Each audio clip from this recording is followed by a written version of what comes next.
Cari fratelli e sorelle, buona Pasqua. Ce sont les dernières paroles du pape avant son décès. Ce jour-là, le pape François partageait un message aux chrétiens catholiques sur la place Saint-Pierre de Rome. Maestro di cerimonia di leggere il messaggio di cerimonia.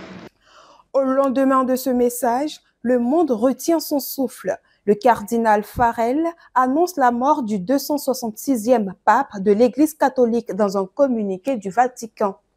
Âgé de 88 ans, le cardinal Jorge Mario Bergoglio, argentin de nationalité, a été élu à la tête de l'Église catholique en mars 2013, après la démission historique du pape Benoît XVI. Dans sa mission d'évangélisation, de recherche de la paix et de réconciliation pour les peuples, le pape François s'est rendu à 5 reprises sur le continent africain.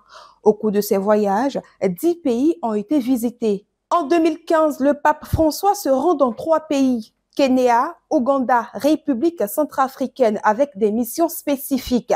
Appel à la lutte contre la corruption et à la justice sociale, hommage aux martyrs ougandais et encouragement à la foi des jeunes, message fort de paix dans un pays ravagé par la guerre civile. Il a ouvert symboliquement la porte sainte à Bangui. Reconciliazione. Perdono, amore.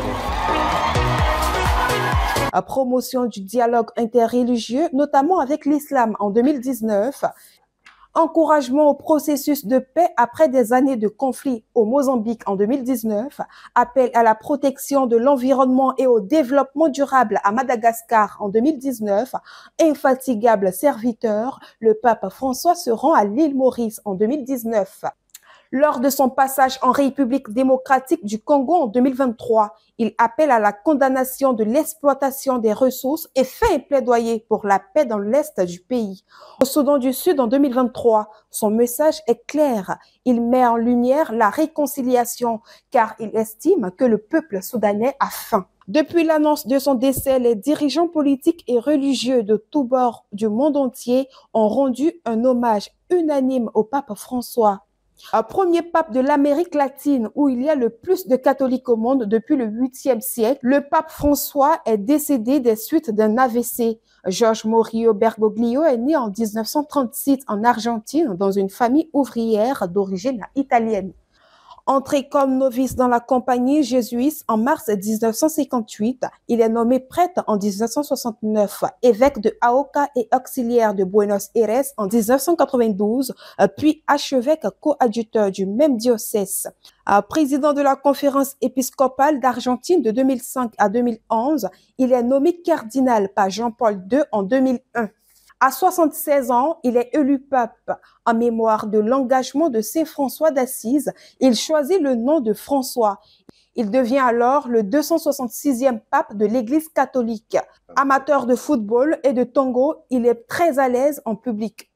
Le pape François sera inhumé le samedi 26 avril 2025. Les obsèques se tiendront sur le parvis de la basilique Saint-Pierre. Et c'est le cardinal Giovanni Battistare, doyen des cardinaux, qui va présider la liturgie.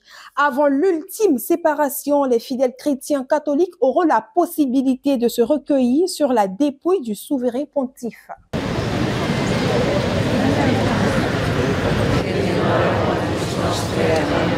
Ave Maria, grazie.